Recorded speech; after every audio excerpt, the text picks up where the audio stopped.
Hello, my friends, and welcome back. One main aspect or characteristics of a democratic system is that the person who wants to get elected has to explain, has to persuade the voter to vote for that person. Otherwise, that person cannot get elected. So that person has to explain and show the voter that this is the reason why you should vote for me. Because if you vote for me, this is what's going to happen. This is what I'm going to do. And I'm going to do this by doing this and by doing that. And the voter will vote for you or not. Will vote for the person who think that will provide the best life and the best explanation how to get to the best life or whatever values each person has.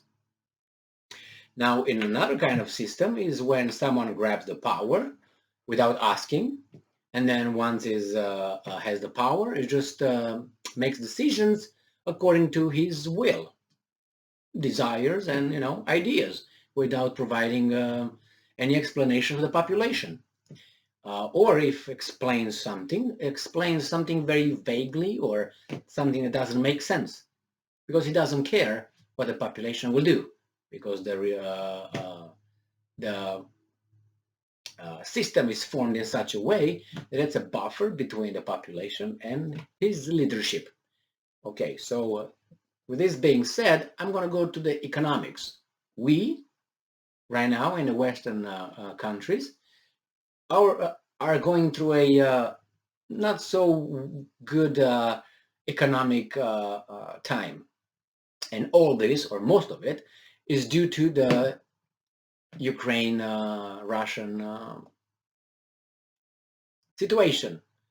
And obviously there are some other reasons why, but the thing is, we in the Western countries gonna have a hard time.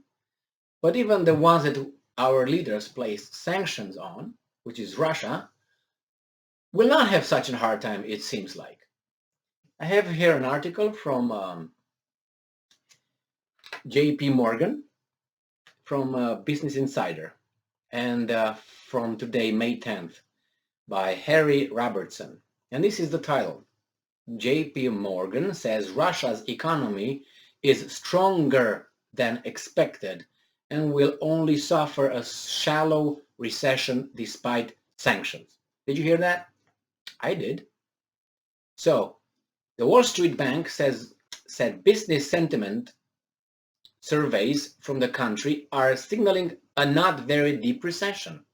JP Morgan has predicted a 35% drop in Russian GDP in the second quarter, but now thinks the fall will be less dramatic. Those Russians seem to have been ready, prepared, or maybe these senior analysts are just looking at the data they want to look at and ignore other data that could influence their decisions or their final determinations. So, all right, let's see what these guys are saying. The US and its allies slapped tough economic sanctions on Russia and on ourselves as well by sanctioning Russia.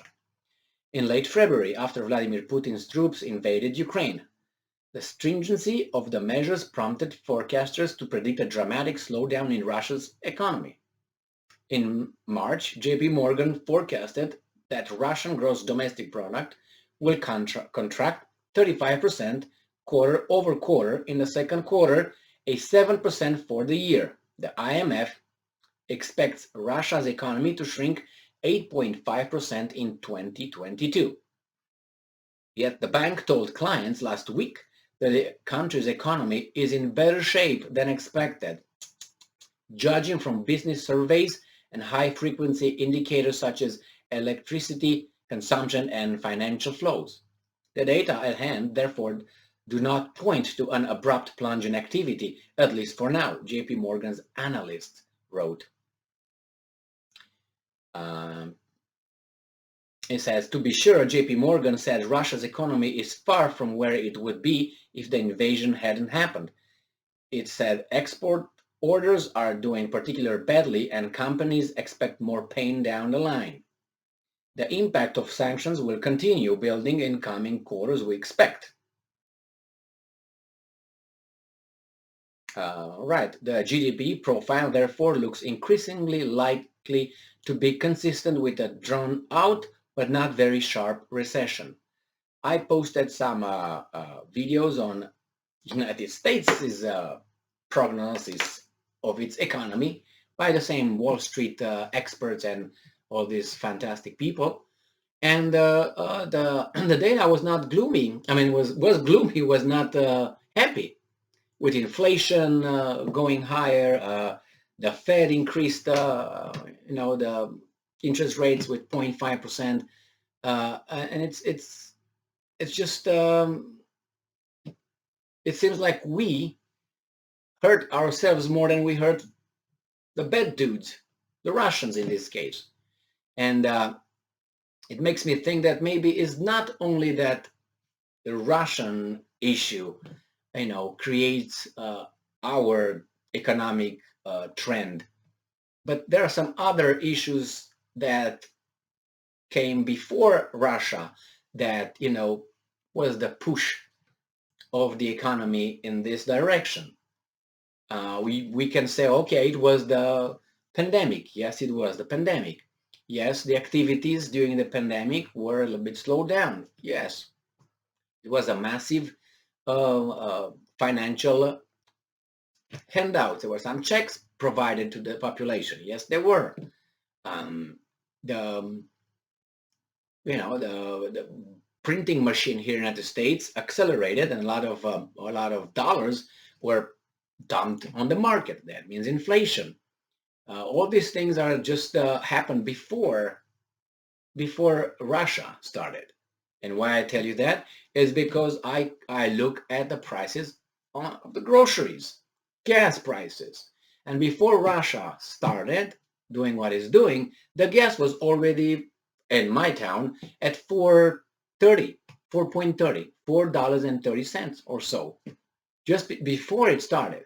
So now, with all this output, I mean, sucking the U.S. Oil strategic reserves, 1 million barrels a day for next 6 months, dropped a little bit, about 70 cents, and now it's back up, even higher than it was before. So it must be something else. And then why would you do this? To hurt yourself, but in order to hurt them too. But I didn't vote for this. I might not agree with this kind of decisions that were made in order to sanction those guys, bad as they are. I don't care. My life is what I care for. My children's life, my society. So if my society is going to go down, my life is going to be harder for something that could have been avoided. Who am I going to look at? Putin? I can't do anything about Putin.